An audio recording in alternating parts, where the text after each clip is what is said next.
Hello everyone, welcome back to my channel. এটা Bolpur ভ্লগের last part. Next দিন সকাল সকাল আমরা চলে গেছিলাম মা কঙ্কালীর মন্দিরে পুজো দিতে। সকালে বেরিয়েছিলাম কারণ আমাদের ফিরে লাঞ্চ সেরে বাড়ির উদ্দেশ্যে আবার রওনা হতে হবে, তাই জন্য সকাল সকাল গেছিলাম। তো দেখতেই পাচ্ছ আমরা মন্দিরের মূল দরজা দিয়ে ঢুকলাম। এই হলো মন্দির চত্বরটা। মেন গেটের বাইরেই পুজো দেওয়ার ডালা পাওয়া যায় বিভিন্ন দামের। আমরা ওখান থেকেই ডালা কিনে নিয়েছিলাম।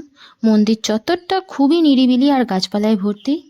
এই হলো মায়ের মন্দির। মন্দিরের ভেতরে অবশ্য ছবি তোলা নিষেধ, তাই ভেতরটা দেখাতে পারলাম না। মন্দির চত্বরটা কিন্তু যথেষ্ট পরিষ্কার পরিচ্ছন্ন।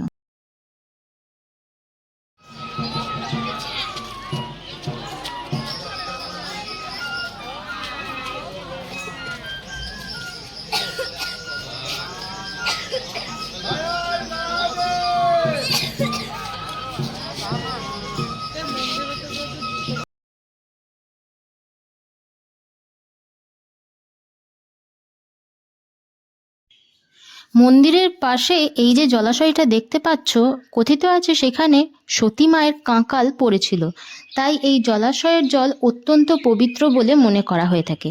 আশা করি তোমরা সবাই বুঝতেই পারছো, এটা 51টি সতীপীঠের একটি সতীপীঠ।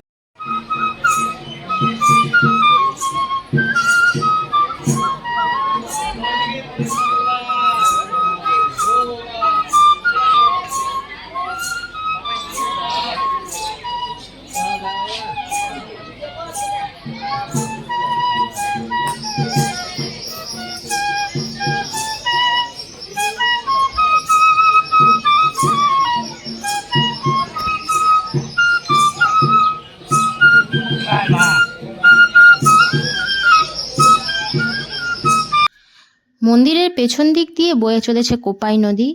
এইখানে স্নানের যথেষ্ট বন্দোবস্তও করা আছে। এরপর আমরা মন্দিরের বাইরে থেকেই চা আর ব্রেকফাস্ট করে রিসর্টে ফিরে এলাম। এরপর রেডি হয়ে বাড়ির উদ্দেশ্যে বেরোতে হবে। এই বোলপুর ব্লগটা তোমাদের কেমন লাগলো জানিও। টাটা।